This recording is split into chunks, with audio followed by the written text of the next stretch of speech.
और जौनपुर जनपद से जहां खेतासराय में कोरोना के कारण इस बार भी मुहर्रम का जुलूस नहीं निकलेगा। एक दिन पूर्व मामले की गंभीरता को देखते हुए डीएम मनीष कुमार वर्मा के निर्देश पर SDM Shahganj Rajesh Verma, deputy SP Ankit Kumar के निर्देशन में मंगलवार को थाना परिसर में पीस कमेटी की बैठक संपन्न हुई, जिसमें मौजूद कमेटी के सभी पदाधिकारियों, सदस्यों और दोनों समुदाय के लोगों से अधिकारियों ने कोविड गाइडलाइन का सख्ती से पालन करने का निर्देश दिया।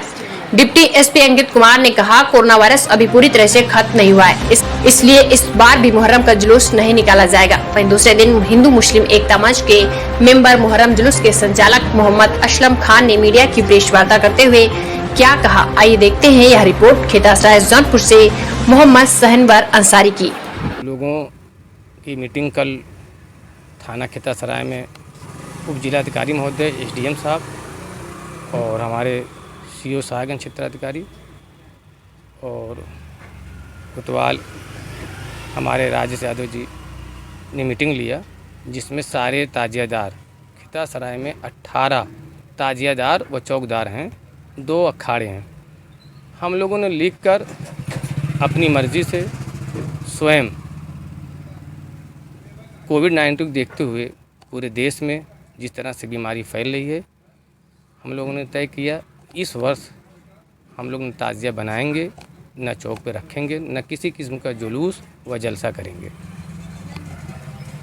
जैसा कि देखा जाता है कि खेतासराय कस्बे में कोई भी कार्यक्रम हो, चाहे वो हिंदू धर्म से संबंधित हो, चाहे मुसलमान धर्म से संबंधित हो, तो सारी कार्य समितियों में आपका सबसे बड़ा योगदान रहता है।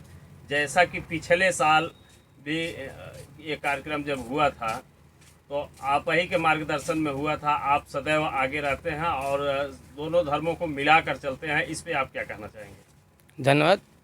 देखिए, पिछली बार तो भी गाइडलाइन में था, हम लोग नहीं मनाए थे। इससे पहले जब खेतासराय में दुर्गा पूजा मुहर्रम एक साथ पड़ा था, तो खेतासराय का नाम पूरे उत्तर प्रदेश में एक किस्म से धब्बा लगता है, लेकिन हमारे खेतासराय में ऐसा कुछ नहीं है। जो आप कहना चाहते हैं पत्रकार महोदय, वो उसमें कोई दम नहीं है। जब एक बार हुआ था कुछ 2 बच्चों की लड़ाई थी, हमारे दुर्गा पूजा, रामलीला समिति और मुहर्रम तालमेल से मिलाकर लोग जुलूस और जलसा करते हैं और कोई किस्म की बात कभी न मुहर्रम में हुई है, न दुर्गा पूजा में हुआ है और बड़े अच्छे ढंग से होता है। इस वर्ष भी हमारे जितने भी ताजियादार थे, नूर मोहम्मद साहब थे, मोहम्मद रजा थे, कासिमपुर के शोएब थे, महमूद खां बाराक थे, इलियास मोनू थे और आरिफ सभासद थे, सलीम उर्फ सब्बू जो हैं चौहट्टा के सभासद थे, वसीम चेयरमैन थे। तमाम जितने भी ताजियादार थे, 18 ताजियादार के लोग और शहीदी वाले लिख कर खुद स्वयं दिए हैं कि इस वर्ष हम लोग न ताजिया बनाएंगे, न शहीदी बनाएंगे, न अखाड़ा का खेल खेलेंगे, किसी किस्म का जुलूस व जलसा या चौक पे ताजिया नहीं बैठेगा। हम लोग अपने घरों में इबादत करेंगे। और लास्ट में यही मेरी अपील है कि 9-10 को रोज़ा रखिए। हम लोग हुसैन रज़ियल्लाहु अन्हु को मानने वाले हैं, गम का महीना है। 9-10 को रोज़ा रखिए, खूब नमाज़ पढ़िए, क्योंकि नमाज के ही हाल में उनका कत्ल हुआ था। उन्होंने पैगाम दिया कि सबसे पहले नमाज है।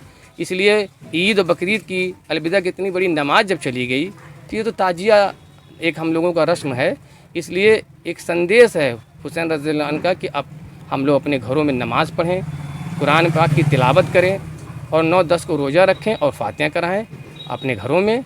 और इस चीज़ को सबको बताया जाए कि इस बीमारी को देखते हुए बीमारी की दुआ भी की जाए इस पवित्र महीने में कि इनके सदक़े में ये बीमारी जल्द से जल्द हमारे खेतासराय, हमारे जनपद जौनपुर, हमारे देश से, दुनिया से बीमारी ख़त्म हो। आने वाले दिन में त्योहार और नमाज हर चीज़ अपने ढंग से सारे धर्मों को लोग अपनी अपनी इबादत करें, अपनी अपनी पूजा।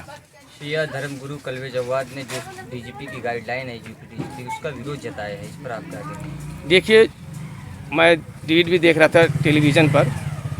अगर हमारे डीजीपी महोदय जी ने अगर ये कहा है शिया लोगों को कि जैसे उसमें एक धर्म का जो हिंदू धर्म की गाय माता हैं उनके बारे में बोले हैं या किसी उपद्रवी बोले हैं, तो शिया और सुन्नी या कोई हमारे हिंदुस्तान में कोई अलग नहीं है, सब एक हैं। अगर इस किस्म की बात की हैं तो वो गलत है, क्योंकि कभी भी शिया और सुन्नी में कोई झगड़ा लड़ाई नहीं हुई है, न कोई किस्म का बलि चढ़ती है किसी जानवर की, न किसी को वो तबर्रा बोलते हैं। आपस में बर्तन कहीं भी रहते हैं, ठोकर लगते हैं, फिर ख़त्म हो जाते हैं। लेकिन इसको इतने बड़े अधिकारी महोदय को, हमारे वरिष्ठ अधिकारी हैं, मैं अपील करता हूँ ऐसी बात नहीं कहना चाहिए। अगर कहे हैं तो वो हमारे मौलाना हैं और हमारे रहबर हैं, तो वो उनसे मिलकर उस बात को वापस लें। ये गलत है। तो क्या आपको कहीं लगता है कहीं न कहीं जो ज्यादती हो रही है, जो जुलूस के लिए परमिशन नहीं मिल रही है, और जिस तरीके से आप लोगों ने बाइकआउट भी नहीं किया, जो मीटिंग हो रही पीस कमेटी, कहीं कहीं पीस कमेटी की मीटिंग में उसका बाइकआउट किया गया है? देखिए, कल्बे जव्वाद साहब भी बोले हैं और तमाम उलमा सुन्नी जमात के सब लोग बोले हैं, हम लोगों कोई भेदभाव नहीं हुआ। ये गलत बात है। अभी कांवरिया का भी तो मीटिंग थी कल, कांवरिया का भी जुलूस नहीं निकला, किसी को अनुमति नहीं है। बात इसकी लड़ाई इस चीज़ की है कि जो उसमें 2-3 लाइन थी, आप तो जानते हैं पत्रकार महोदय, वो 2-3 लाइन गलत थी डीजीपी साहब की, वही वापस ले लें। सर लास्ट में आप अपना परिचय बताएं। मैं मोहम्मद असलम खां, सेंट्रल पीस कमेटी के सदस्य भी हूँ और समाजवादी पार्टी का पूर्व उत्तर प्रदेश सचिव हूँ, और मैं मुहर्रम का खिता सराय का संचालन करता हूँ। और सारे लोग हमको, सारे चौकीदार और हमारे यहाँ के सम्मानित हिंदू भाई भी, सब लोग हमको मानते हैं और सब लोग सहयोग करते हैं। और मैं लास्ट में कहूँगा, सारे जितने भी 18 चौकीदार हैं और हमारे 2 अखाड़ा वाले हैं, सब लोगों ने मिलकर स्वयं